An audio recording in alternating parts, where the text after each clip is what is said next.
Ah, well, that's news.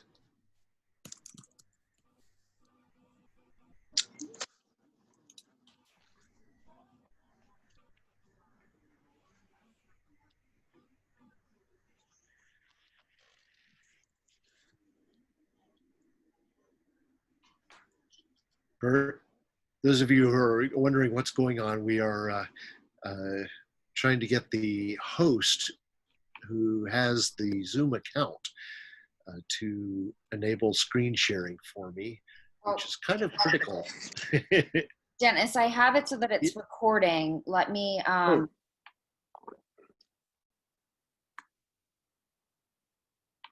it should be that you can share your screen as well.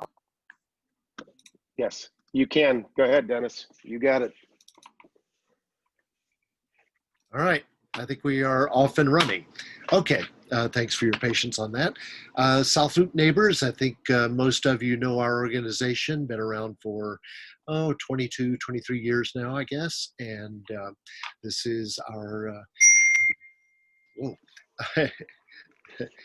this is our mission statement, that we are always trying to shape the future, preserve the past, and enhance our quality of life here.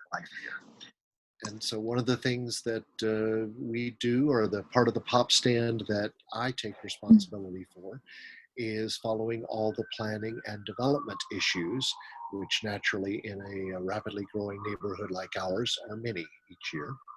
This year, a little quieter than some recent years for reasons that probably all of you can understand. The reason that we're not all in the same room at Grace Place tonight. But we'll start down at the south end of the neighborhood. The redevelopment of the Harold Ickes Homes site. Ickes Homes were cleared a decade or more ago, and redevelopment of the site is something that CHA has been working on. And ground was finally broken last year on a project called South Bridge, and construction has really gotten underway this year. They're building the, I believe it's the southernmost portion, that is the leftmost portion of the rendering that you see here. And so you see these elevator cores that have already been constructed coming out of the ground down around 24th and State. So that's underway, and we'll be bringing new apartments as well as new retail to that end of the South Loop.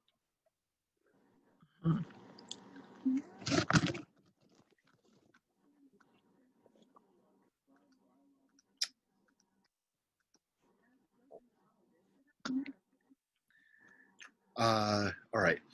Then 2300 South Indiana, there is an old motor row building. It was built for Cadillac back in the 1920s by the noted architect Albert Kahn. Did a lot of factories in Detroit, one of the early modernists working in reinforced concrete.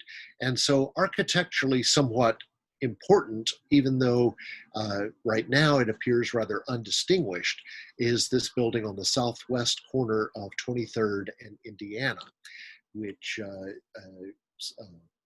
new owner is converting into a 200-key hotel property. 79 of those rooms will be Motel 6, and the other 121 will be under the Studio 6 flag, which is their extended stay product. The building has some challenges because it doesn't have windows on the south side of the building. And so for conversion into a hotel property, the extended stay that in which each room takes up substantially more square footage makes a lot of sense. And it is literally across the street from the west entrance to McCormick Place. So when the world begins turning again, I think that we will see this project progress. Just up the street at Cermak and Wabash, what was originally planned as both an apartment building and a 140-key hotel opened this year as Aspire, just the apartment building for now, although a future phase of the project could well see the hotel coming back again and being constructed on the base as it exists. The base also includes a substantial amount of retail space. I have not heard of any announcements, any letters of intent for who might take any of that retail space. At Cullerton and Prairie, I believe it is, the Goddard School, which is this kind of high-end preschool, opened a new building, and I suppose that the kiddos are back in school. I've not been over to that part of the South Loop this fall to see for sure, but I'm sure they're they're there in their adorable little masks and the whole bit. But a big project that we talked a lot about a year ago, but have not heard much about and maybe won't, is the project proposed to go over Weldon Yard. This is over Metro Electric storage facility down south of 14th next to Lakeshore Drive. So you may remember that Landmark Developments had proposed that the state build them a shopping mall and retail, retail center and transportation hub, except nobody could ever figure out what transportation would logically go there. It's a project that nobody except the developer seemed to think was a good idea. And you would talk to folks at RTA or at Metra or at CTA, and in the most politic way possible, they would say, well, we'll look at any proposal that comes our way. But there was just no interest in running CTA trains down to 14th and Indiana, much less diverting some BNSF, Metro BNSF commuter trains down there. And so the logic of the project was just never apparent to anybody. The state kept playing along. The developer hired a well-connected lobbyist, and so they kept open the possibility that this project could apply for some federal funding that was earmarked for railroad infrastructure. But I've not heard anything about this for months and months. Just before the shutters came down, well, I guess actually it was in January or maybe February, I slipped into a meeting that I was not really invited to, that the developer had convened to talk with civic leaders about how to push forward this project, in which they were trying to make the case that this was going to be the solution to all of the equity and employment access woes of Chicago's South Side and even the West Side. But how exactly that was going to make any difference or any sense at all, it just was not apparent to anybody at the meeting except for the consultants that the developer was paying to be there. So at any rate, I suspect we will not hear of this again, but one never knows. And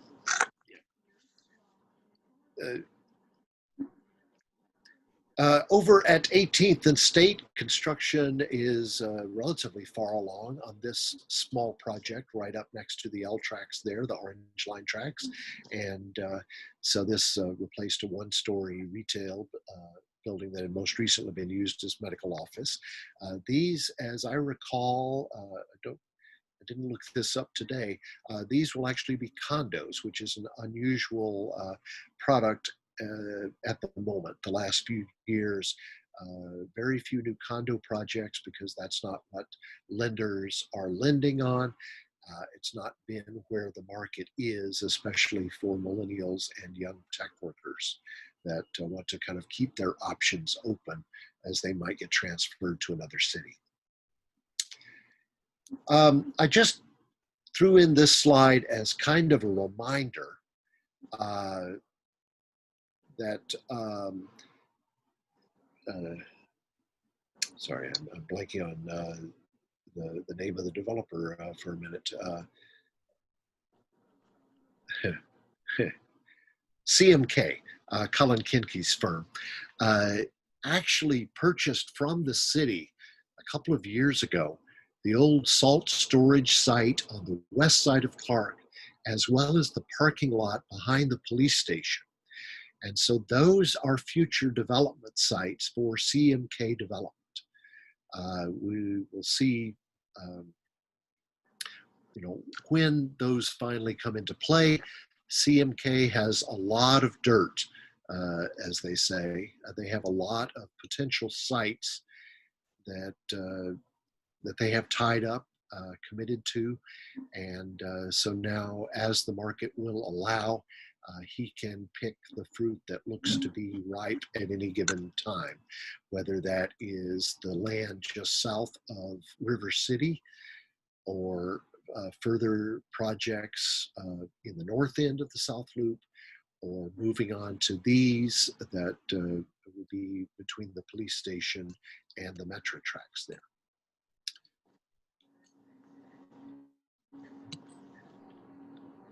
Anybody who travels back and forth north and south is aware that Canadian National Railway has been working this year on replacing all of the bridges, all of the overpasses for the St. Charles Airline portion of their network. I don't know why the St. Charles Airlines bridge over the south branch of the Chicago River has been up all year, because they've had this track back in service every night. They do work during the day, but then get it back in service, as far as I know, every day for the manifest freights that Canadian National runs through on the St. Charles Airline, and then down what is called the Iowa Division that goes past the entrance to Pingtom Memorial Park in Chinatown. So this is a line that heads out to the southwest, right next to the Sanitary and Ship Canal, and originally went to Iowa. That's why it's known as the Iowa branch. At any rate, the work on Dearborn, which is the lower left overpass, is substantially complete. The work on I think State and Michigan are pretty well done. I think Michigan, they had excavated, or they had removed all of the old viaduct last time I was there a week or so ago, and so some night we'll do a complete closure of the street and carefully move in the new viaduct structure over Michigan Avenue. Don't know much about what's happening here. At 1508 South Wabash, someone 10 years ago converted this older building into 5 condominium units. Now the building is being demolished. It has a little parking lot next door to the right in this picture, but I don't think it is part of a larger development parcel. Now, that's big enough to develop a modest sized project, even as it is, but I just don't know of anybody that is stepping up anxious for this site. And so why someone bought out the condos and is now tearing down the building, I do not know. It is, I went and explored the site. I have no other inside information, but I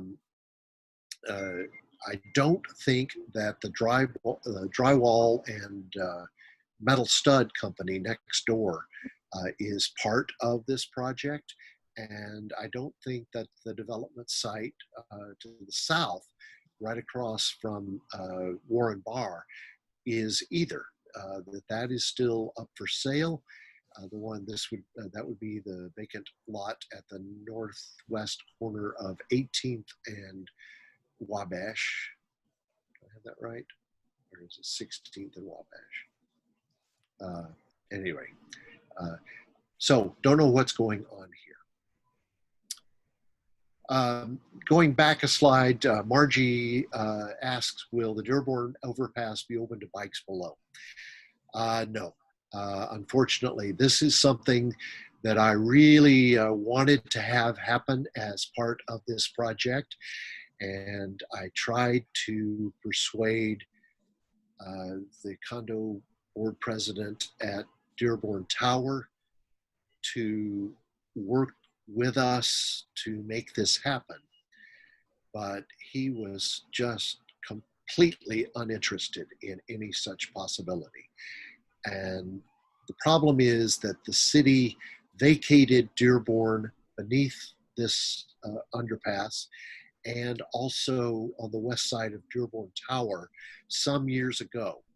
And so Dearborn Tower not only has one exit from their parking garage using part of Dearborn, but they also have the assigned parking spaces on the ground in what used to be Dearborn Street, and are not interested in having us bicyclists go through there at all. I don't know if the pedestrian situation will be a little bit friendlier than it used to be, because Daystar School uses Cottontail Park for recreation, and so they're walking toddlers and small kids back and forth a couple of times a day under this underpass.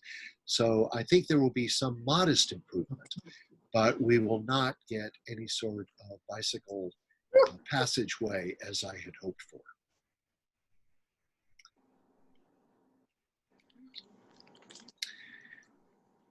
All right, these projects are pretty much done. Folks are living in these two buildings. I'm a little unclear if both of them go by the same name, Coaval or, but anyway, you know the buildings that I'm talking about at the corner of 14th and Wabash. Two relatively modest buildings that were built a couple of years ago and opened last year. All right, the big elephant in the room. What, to my despair, the developer insists on calling the 78.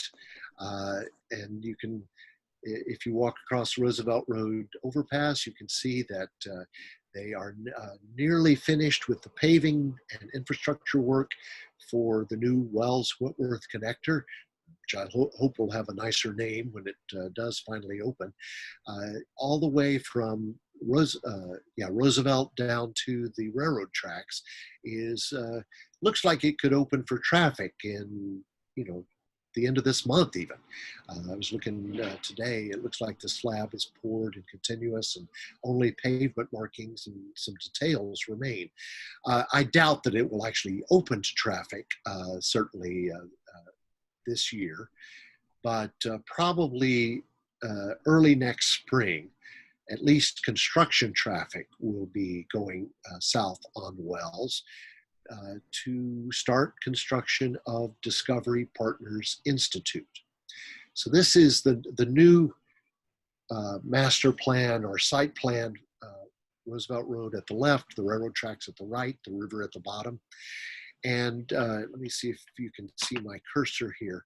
This trapezoidal concept down here near the south end is to be the new Discovery Partners Institute. These are just some other renderings that I'll go through here, come back to DPI in a second. Various new renderings pop up every few months. It's not clear that, that they're terribly meaningful. They certainly do paint a pretty picture of what the site might be 12 or 20 years from now, including a very generous new riverwalk, as well as the large park in the center of the property, the Crescent, as it's called.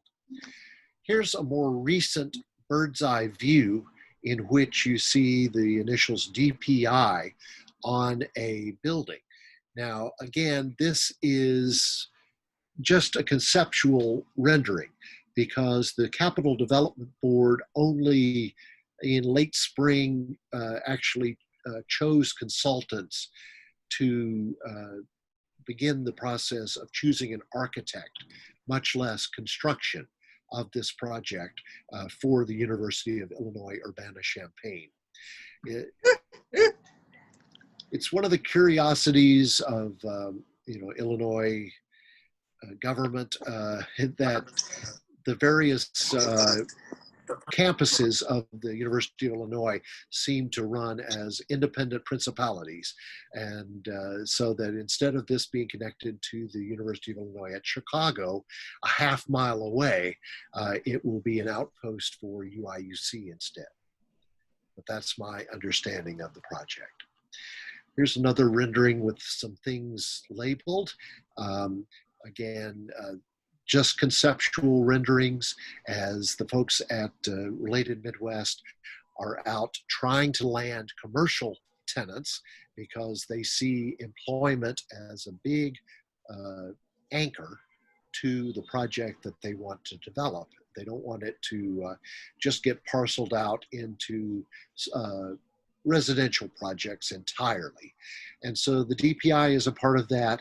So is various efforts that they are making to land a big office tenant of some kind. It's my understanding that Discovery Financial, which I believe is headquartered out in Riverwoods, since it was spun off from Sears 20 years ago, Discovery, like other companies having trouble getting millennials to work in the suburbs, is looking for to move downtown. And it's my understanding that they have been kicking the tires, so to speak. They've been talking to Related Midwest about possibly being the anchor for one of the new buildings that Related would develop. Another bike question about the bike path that would go through the 78. And let me see. If we don't come to a rendering that shows it, I'll back up. But it is separate from the roadway. Here is another very conceptual rendering. I don't really know that the building is going to have that gaping maw opening out toward 15th and Clark, since an architect has not even yet been chosen. But we do know that Related is committed to building a new subway station, as we discussed in quite a bit of length about 15 months ago, that would be on the west side of Clark, just south of 15th Street. And so I've kind of sketched it in here in this map with the head house, or the entry pavilion there on the west side of Clark. All right, let me back up and see if there's anything that shows. Yeah, so if you look off of Roosevelt Road next time you walk over to Whole Foods, you can see right in front of the construction office, there's a portion of the roadway that is actually a mock-up for what the rest of it is going to look like. And it has this separate bike path parallel to the sidewalk. So separated both from the roadway and from the sidewalk by planted parkways. So it's hoped that this will make cyclists feel safe there. One thing that of course will help is not having any curb cuts and only one or two places that right turning vehicles can hook in front of you. That's always a safety concern for what we call in the business side paths for cyclists. Even though inexperienced cyclists really like them and feel safe on them, they're actually quite dangerous because motorists will just turn across them without thinking. And many, many more crashes are from turning vehicles than from being run down from behind, the thing that inexperienced cyclists always worry about when cycling on roadways. But that's a whole nother discussion for another time. So the answer to your question is yes, it will be a separate bicycle path all the way from one end of the project to the other. Miriam Scott points out that, yes, this is the financial firm Discover that I was talking about when I had this slide up. Yes, Discovery Financial. All right. Big project on the other side of the traditional South Loop, other end of Roosevelt. NEMA opened, I guess, a year ago and had its first residents move in. And we know that at some point in the near or distant future, the developer Crescent Heights has approval for another tower that would be right on the corner at Roosevelt in Michigan. It is not known whether it would be, it's very unlikely at this point that it would be a twin to the building already built, designed by Raphael Vignoli, the New York architect, but it could be something that complements it, a cousin if it's not a twin sister that will eventually go there. And that is what will cover up the ugly side of the parking garage that is all too visible when you're on that part of Michigan Avenue right now. Project that a lot of us have been watching and wondering about this summer is the big condo project at 1000 South Michigan, which was being marketed under the name 1000M.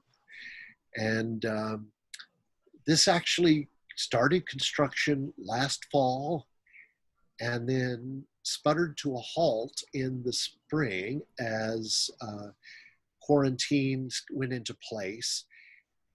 They chose to suspend construction and said that they would revisit the question of continuing in September.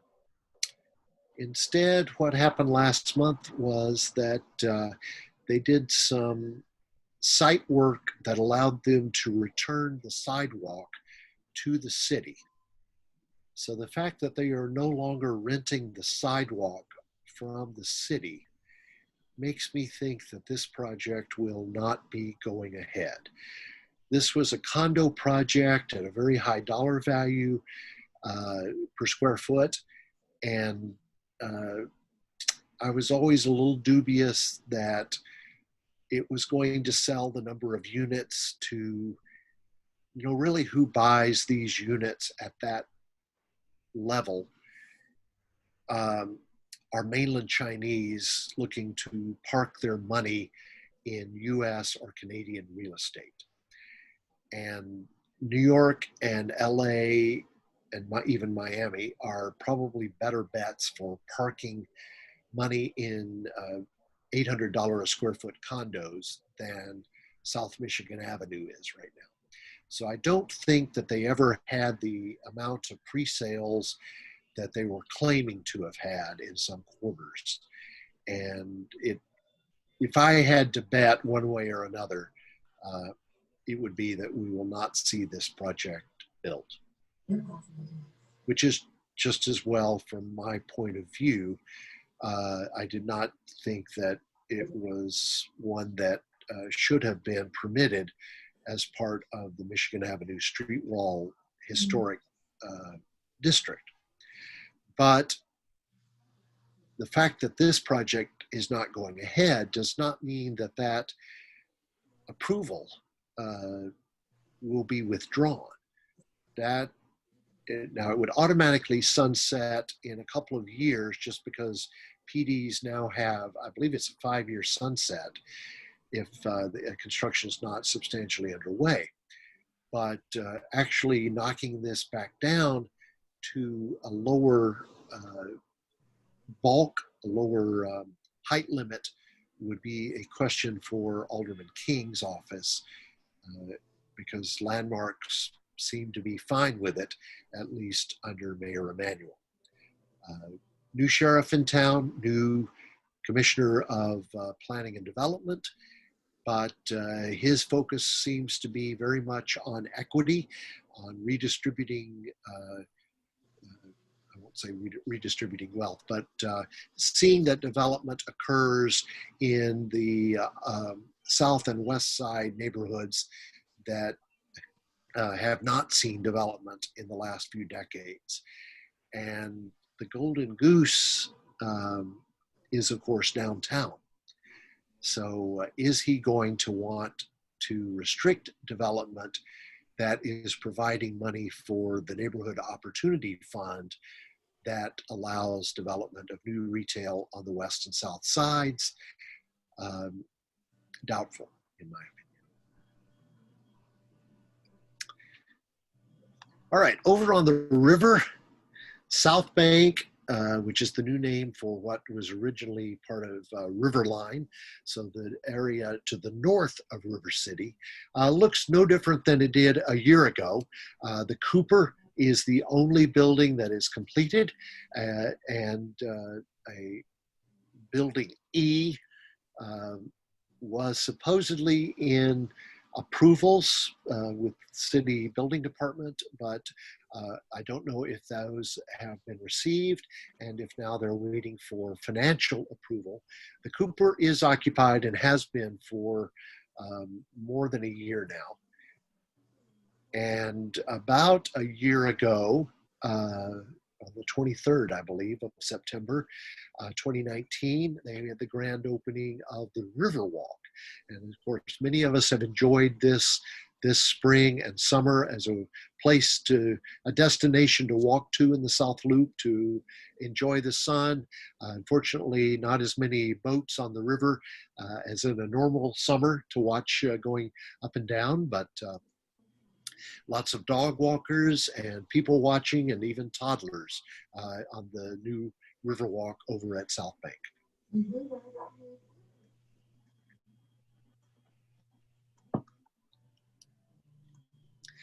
Now, not technically part of South Bank, but certainly benefiting from its amenities, is Alta Grand Central, which opened to tenants this summer. And I have not yet had the opportunity to take a tour of the interior of the building. There's a virtual tour online, but of course, it focuses on the kitchen finishes and the amenities and things like that. So. Where is it? Where is Alta Grand Central? Harrison and Wells, the site of the old Grand Central Station. This is a project that we talked about a year ago. Nothing has been heard from this project called The Collaborative at 633 South LaSalle. This would be on the parking lot that is there now, west of the Metro tracks. And but this was a kind of a co-living or extended stay, almost like hotel suites kind of project. The idea was that because they already have projects up and running in London and Brooklyn and other world cities, that the kinds of millennials who work in the tech industry or marketing who have a short-term assignment in Chicago would like something that feels a little bit more like an apartment, a little bit less like a hotel room for the time that they're here. And so that was the model that they were working on. Of course, now that all those people are working from their living rooms or kitchenettes in Brooklyn, I don't know that the financial outlook for this project remains the same as it was 18 months ago. Well, this is a little bit out of place. I'm sorry when I reorganized the slide deck. But anytime you're curious about what is happening, I'll remind you of the website where I keep all of this information updated as soon as I hear about anything almost. I go in and put it on southloopupdate.com, and that is the development section of the South Loop Neighbors website. But I maintain it in a kind of a separate framework so that it's very easy for me to put in all the pictures and link them to the map. So anything that's orange on the map, you can click on and it'll take you to the page telling about that proposed project. We'll mention that again at the end. Over on Clark Street, folks have moved into what is now being called Imprint. This replaced Palmer Printing and the parking lot to the north of it. I won't say that it is most of us think it is a great design success for the neighborhood, but like any other as of right project, they needed no permission from anyone to build whatever they wanted. And so they carefully kept, as you see, under the 350-foot height and under the 350 unit threshold that would have required them to go through a plan development application process where we would have seen renderings. Now, there's not a whole lot of leverage over architects and developers to change what they plan to build. But we do like to be able to review such projects for serious impacts on urban design. Questions like, where are the curb cuts? How will the parking be accessed? Some other things that really affect the life on the sidewalk, so to speak. Ugliness of a building in Chicago, for better or worse, is not something that the city reviews. I'm not even sure if that kind of balcony level on the Clark Street side ended up in the final project as built. I don't think it's there. But I can see that there are some on the east side of the building that are out over the alley or looking at the alley there on the east side.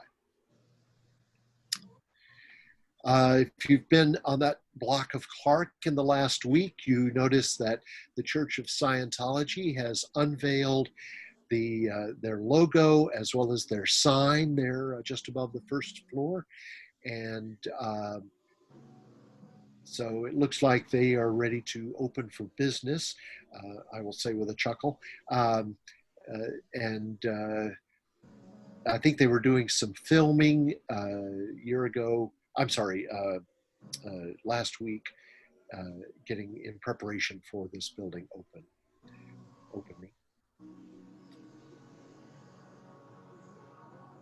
And next door, somewhat improbably, the old car wash building, which I think was originally, I won't go down that road. I can't remember right now. But anyway, rather improbably converted into this pretend old-timey pizza parlor. So Paisan's Pizza, for all I know, it may have actually opened for business by now, but soon will be opening for business if it hasn't.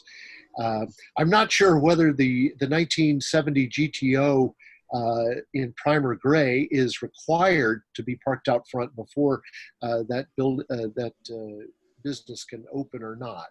But anyway, it appears to me that what they did was took the old building down to just the steel columns and completely built a new building with a building permit for renovations.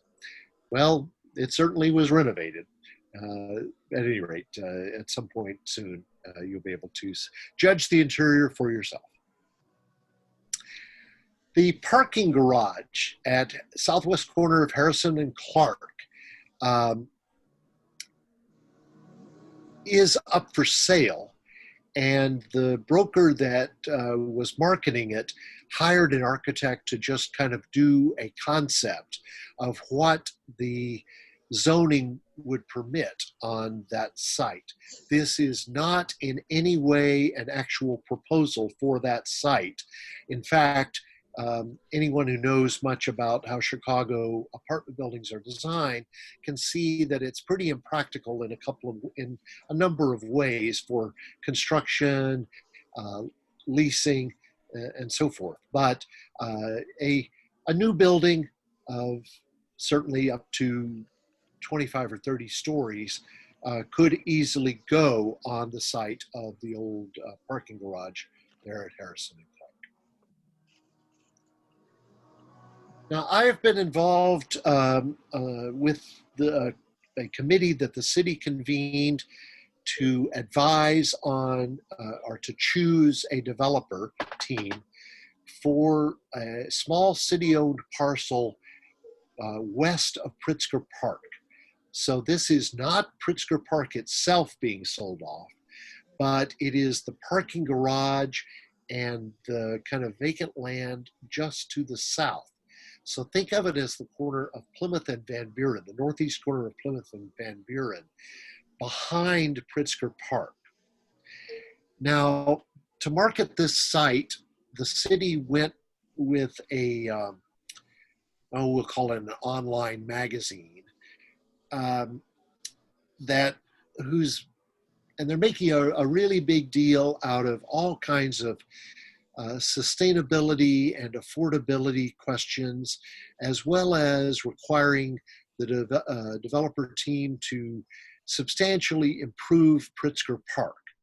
Now, they're not actually offering to swap any land to be able to reconfigure Pritzker Park in a more logical way. And all of the things that they have stacked upon the requirements for this developer, in my opinion, are kind of gilding the lily. Here we have a site right next to an L station in the heart of the loop, and demanding that it be carbon neutral when already there's going to be no parking and very unlikely that there would be any auto trips generated by such a new building in such a location. Just seems to me to be silliness, gilding the lily, as I say. It is, to use another biblical comparison, it is to strain at the gnat while swallowing the camel. When you're, allowing on a regional basis anyway, all sorts of new single-family homes to sprawl all over Kane and Kendall counties, to then worry about how carbon neutral a new high-rise at Plymouth and Van Buren is, just seems a little goofy.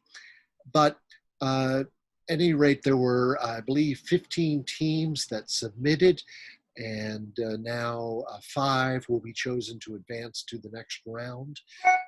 Because I signed a non-disclosure agreement, I can't show any of the renderings that were submitted in round 1. But eventually those will come out and a developer will be chosen to be sold this, well, essentially given this city-owned property at Plymouth and Van Buren.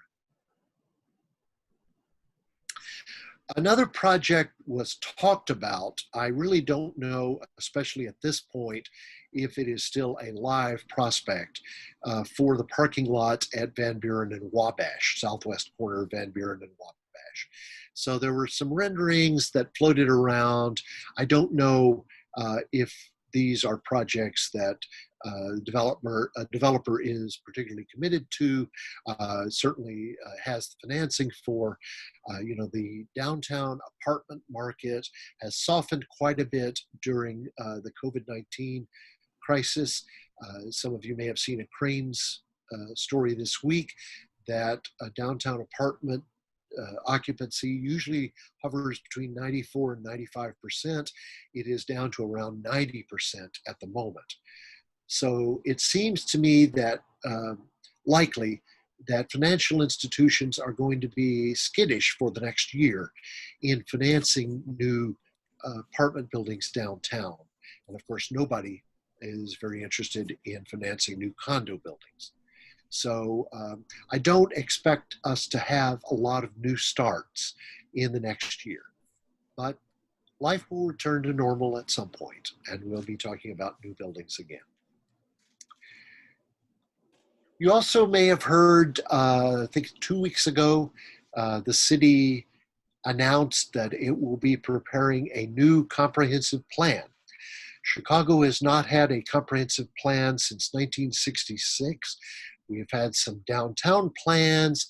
We have had some policy plans, but nothing that is a comprehensive plan in the way that other cities do comprehensive plans for more than 50 years. And so now, under Maurice Cox's leadership, DPD has announced We Will Chicago, this new project to develop a comp plan.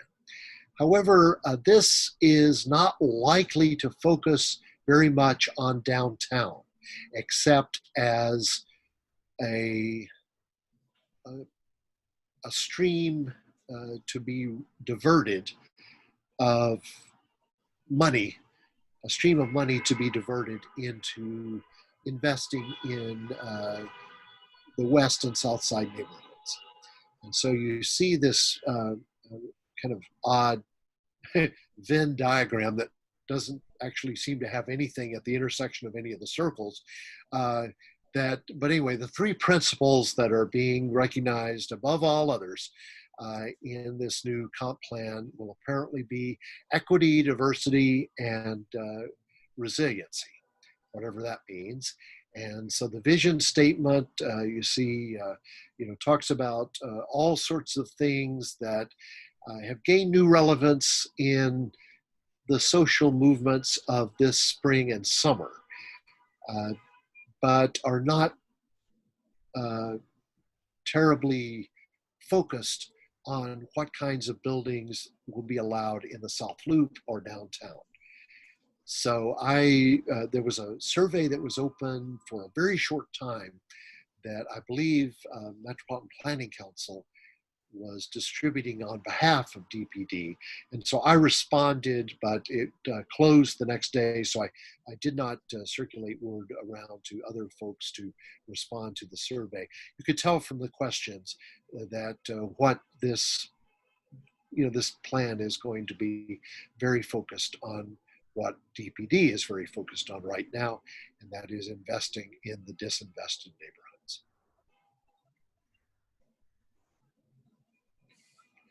All right, finally, Luke just posed this question and saw that I had deliberately skipped over it because I knew that we would have a lot of questions about it at the end. So we are finally to that portion, and let's talk about the proposal that was being, or the renderings that were being seen for 601 South Dearborn, the parking lot just north of Grace Place and across the street from the transportation building. So here is a rendering prepared by Fitzgerald and Associates for a building that would be 14 floors. By my count, I haven't seen anything official from the developer. Would have 462 units, mostly small units in it. But this has a lot of hurdles before it can go forward. And the main one is what I think will be required, which is permission from the Transportation Building Condo Association. Back in 1981, when the neighborhood was new, very few of us were here. Well, even I wasn't here in 81. But when the neighborhood was just getting started, the transportation building wanted to be converted into apartments. And at that time, you couldn't have an apartment building without a certain number of parking spaces. So the compromise that they reached was to yoke together the surface parking lot across from the trans building with the trans building into a planned development, which is special zoning just for a specific parcel or specific site. And so PD number 201, which I'm holding in my hand, says that the transportation building and the parking lot across from it are allowed to have a certain number of units, a certain amount of bulk, and a certain number of parking spaces, 75 to be exact. Now, for any project to go forward in the parking lot across from the trans building, it would run up against the bulk constraint pretty rapidly because there's only about 4 floors of bulk that remain under that old PD. The trans building, because it is so tall, uses nearly all of the allowable bulk. The way planners and zoning people talk about density or bulk is what we call FAR, that is floor area ratio. So if you take a site, let us say the lots that the transportation building is sited on, the underlying zoning for the most of downtown is DX12. So you could go up to 12 floors as of right without having to get zoning permission from anyone. Because the trans building already goes up to 22 floors, there's only a little bit of bulk left under a 12 FAR for the entire trans building plus parking lot site. So it is correct that under the current PD, only a 4-story building that covers the whole parking lot could go there. And only about 100 units could go there. But it's unlikely that the project would proceed without an amendment to the PD in any case. The transportation building, now that it's a condo, really would want to be severed from the development of the lot across the street. So they would need some kind of an amendment to the PD for that. And they almost certainly would get a good reception at City Hall for an amendment to that PD to allow more bulk and more units. That is clearly a site that it has such excellent transit access that under the city's transportation-oriented development zoning, it would need no parking at all. It's exactly the kind of downtown development that is much in demand, that could contribute property taxes to the city, that could contribute new residents to the city, that would attract new downtown workers to the city. So I don't think it's realistic to expect Deborah? Deborah?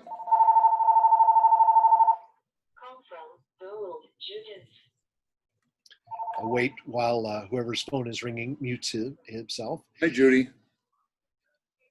Whoever's talking to Judy, we can hear you. Yep.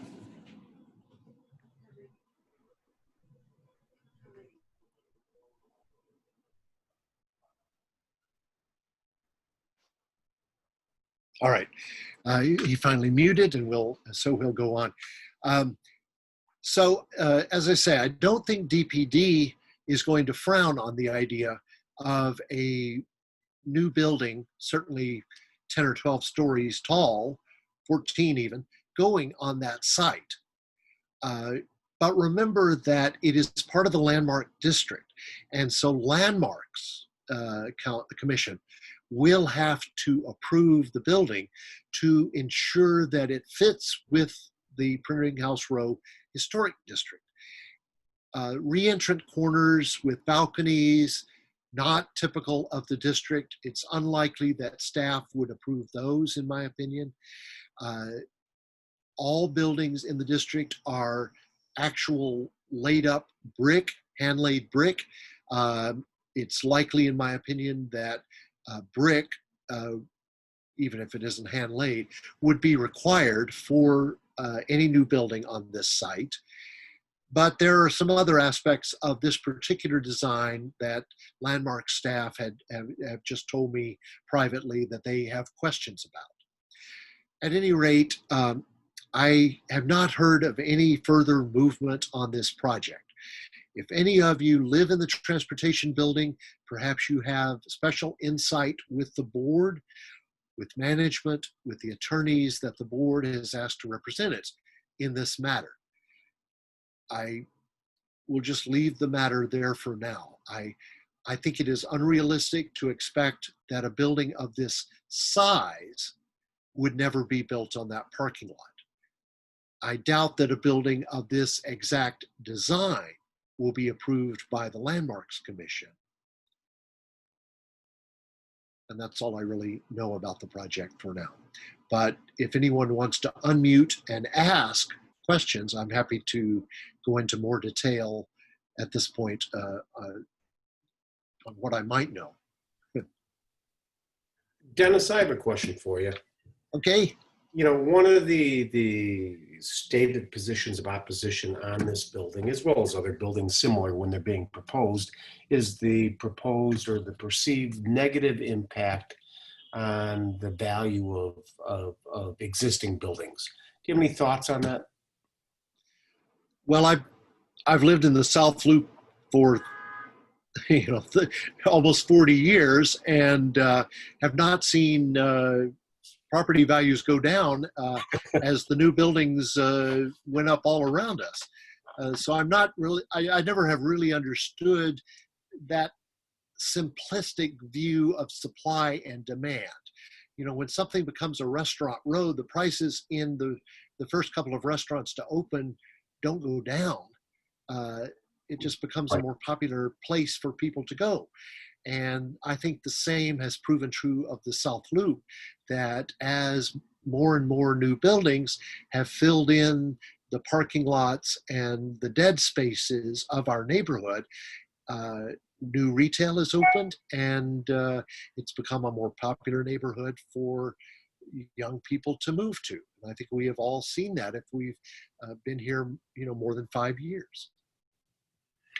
And I think that you have Kevin from TBCA participating and has some comments on this.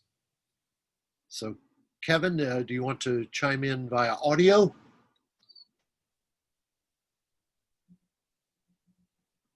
Yes, hello. Thanks. Hi, Dennis. How you doing tonight? Hi, did I characterize things properly, first of all? Yes, that's pretty much where this is at. Not a lot of new detail. We do have a kind of revision on this that will be shared with the homeowners very soon. And this plan, like you said, is a rendering. It has a lot of hurdles, and this is a direct quote from the Alderman, Sophia King. As you see with this, and it is true for those who are listening that the Association Transportation Building has a PD that is involved in this, the FAR, that would have to be altered. And what a proposal that's been floated out there would have to be to rectify the FAR requirement would be to create sub PDs and just basically break off the Siamese twin restrictions altogether, which is why the transportation building is moving through this very prudently.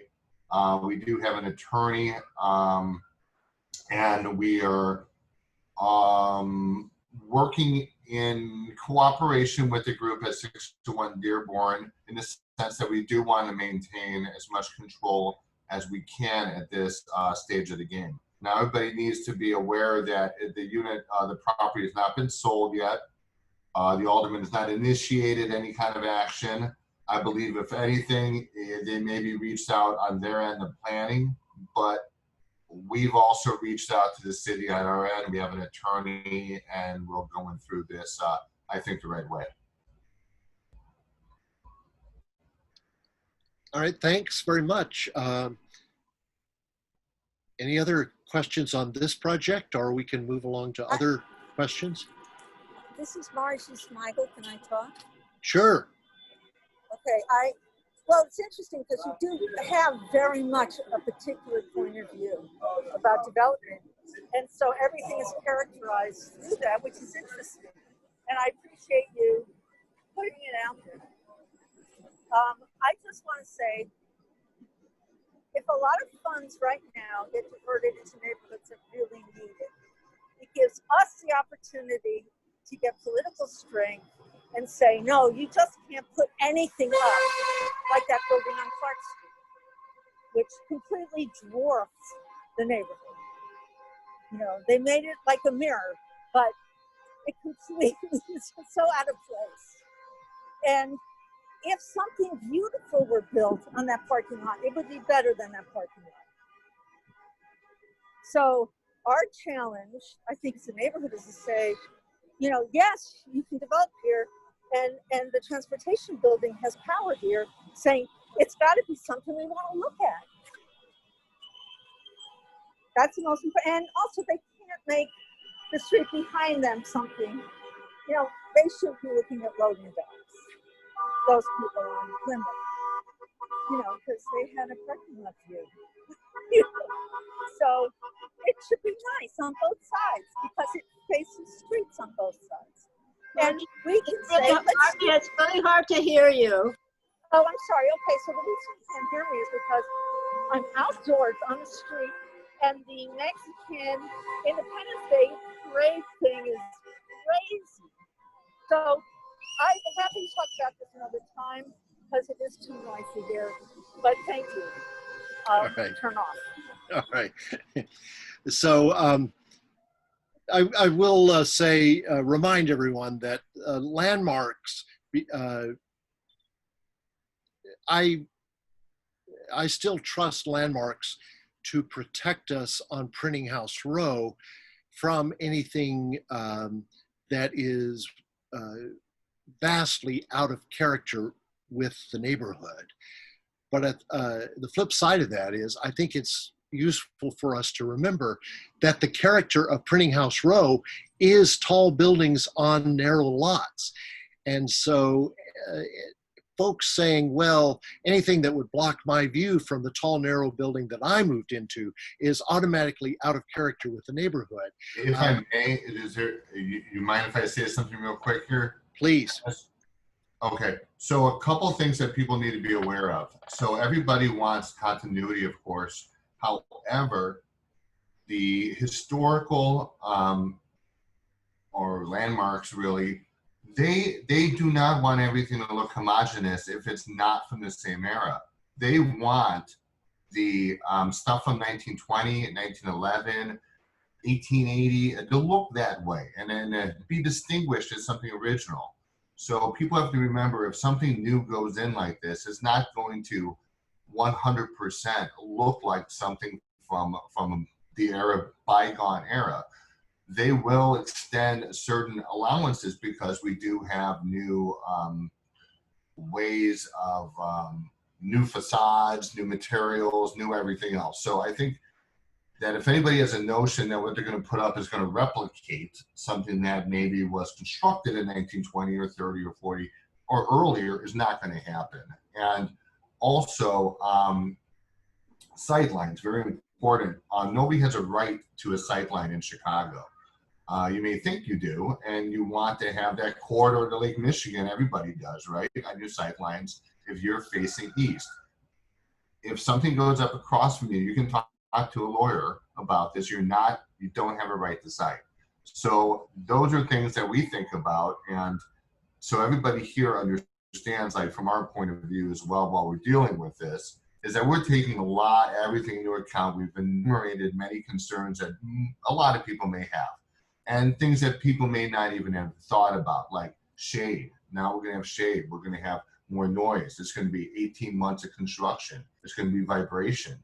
There's going to be a change in traffic patterns. This building is going to be now the longest one as proposed in the South Loop.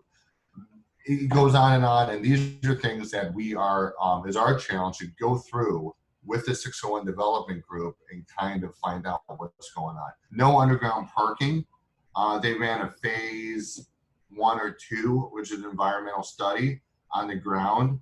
And I don't think it can withstand anything being taken out of the ground. Too much old utilities, and most of it is gravel and silt, clay, broken material. It's junk. I think they're going to try to use pins and just build up. The latest plan was to do a parking lot on one of the mid floors, or maybe on the second or third floor, and it wouldn't be underground. So that's about the newest stuff that I can share with you guys. But it's going to be out there in general circulation fairly soon, as far as we're putting out new information to our homeowners. And I know many of them are involved in some of the other buildings and with South Loop neighbors. So this information will get out for the community. And remember, they do have to approach the neighbors about this project at some point. So we're going to let everybody be on the same page on this. And Landmarks is very good about referring projects to us, even the tiniest projects. For instance, something that I didn't mention, but is of special interest to trans building owners, is the new sound attenuation for Digital Realty's properties on the west side of Federal Street there. And because that will affect, in the tiniest way, the top of that historic building, it was referred to us by Landmarks staff, and we sent a letter saying that we had looked at it and had no objection to the very minor change to the parapet wall at the top, very top of 720 South Federal that will bring. We do hope that it will bring relief to all of the condo owners or all of the residents of the trans building that are suffering with the noise from the data center. All right, looking back through the questions in the chat here, a couple of questions about different tenants, and I don't have any information to add about why Yarnify is leaving Dearborn Station, why SRO closed after all these years. Mercy Medical, I have not heard that they are leaving the station. I suppose everyone knows that Mercy plans to close the hospital. Because that's south of I-55, I did not include it in tonight's roundup. But just today or yesterday, Northwestern Memorial Health Group said that they want to come to Bronzeville with a big, at least outpatient clinic. I'm not sure if it would actually be an inpatient hospital or not. Whether they would choose to repurpose the Mercy building or choose to build something more modern, more in the heart of Bronzeville, Kenwood, Oakland neighborhood is still very much an open question. So Mercy will be closing the hospital, but I'm not sure that, I don't believe that that means they'll be closing their medical practices unless they have another reason that they want to leave Dearborn Station.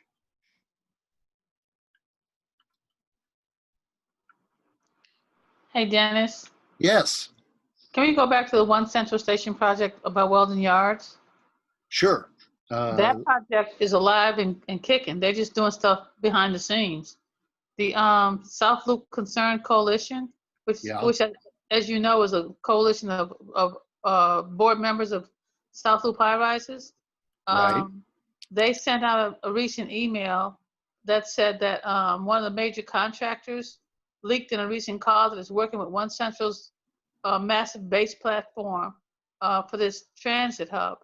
Bob Dunn is not waiting for public input or a development application to decide what to build, but has already has blueprints, and with Clayco and ACOM is now pricing One Central's base platform, crucial to the transit hub and the entire project. So there's, as they have done all along, they are doing things in the dark, and things accidentally get leaked. Because even at the very first meeting, they clearly said that information on that project was leaked to the Tribune. So it's not a dead project at all. The South Loop Concern Coalition is looking for people to join them to fight this project, because it's going to be a detriment to this area completely. So that's all. It's alive and kicking, and it's alive and kicking in the background, as it has been.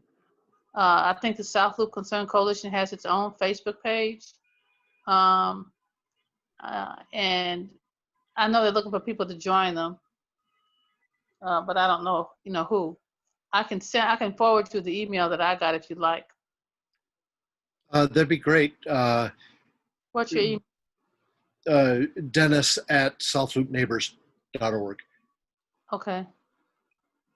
I will just say that, that sort of costing and even 30% construction drawings, not uncommon. He needs to know how much non-existent money to go looking for. But where I don't see any likelihood of movement is the state stepping up to build a transit, what they call the civic build, the transit hub and retail mall on top that nobody wants or needs. Right. Well, for those others who are interested, I also copied that email and posted it to the South Loop discussions page so that everybody was aware. But I will forward it to you for what I got. Thank you. Sure. I just don't want anybody to think it's dead because it's not dead. Hopefully it dies, but it's not dead yet. Yeah. I mean, it's gonna create massive everything. Oh, destruction. I mean, the proximity to the buildings along Weldon Yards to that project, people are going to be sustaining severe damage from vibrations and what have you. When Wintrust, I don't know if you know this, but when Wintrust went up, that there's a woman that owns a historic home on Cullerton that has incurred $600,000 worth of damage, and her insurance company says Wintrust should pay, and Wintrust says her insurance company should pay. So she's stuck with $600,000 in damage to her home. And I can see that happening with construction, with windows getting out of alignment in these buildings, especially the way this guy proceeds without regard to anything. So Alderman Dowell has said that she will not hold any further meetings until he actually comes in with a PD application. And Okay. so that's one of the reasons I'm not particularly worried at the moment. But That's things. interesting to note. So I didn't know that. All right. Okay. Any other questions? Things that I forgot to mention or you're curious about in the neighborhood? Hope we'll see a lot of you out Saturday morning at the yard sale in Dearborn Park, starting at 9 a.m., running until about 2. We will have, once again, the photo show out there, so you can buy prints from this year's South Loop Photo Show with the theme These Extraordinary Times at the yard sale Saturday morning. I'll also be having some photos from some past years' photo shows that will be available out there.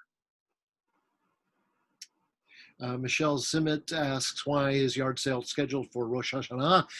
It was not, but we were rained out last Saturday. Janice, this is Michelle, and can you hear me? Yes. Okay, I understand that it was rained out for last Saturday. So my real question is, why did you reschedule to an incredibly inappropriate day when you could have scheduled forward another Saturday? There are so many Saturdays, and for a lot of people, it's disrespectful. All right, that noted. I wasn't part of the the discussion about that, and I don't know what calendars were consulted on that. Oh, Art Fest on sorry ahead? about that. No Art Fest this year. Okay.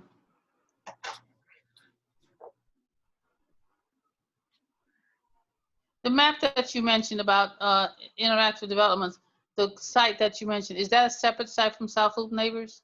No, it's linked to from the development page, or you can reach it directly at southloopupdate.org or southloopupdate.com. Okay, thanks. Sure. Dennis, thank you for doing a great job again. All right. Thanks. Yeah, absolutely. Absolutely. Applause, applause. Thanks, folks. Thank you, Dennis. Night. Good night.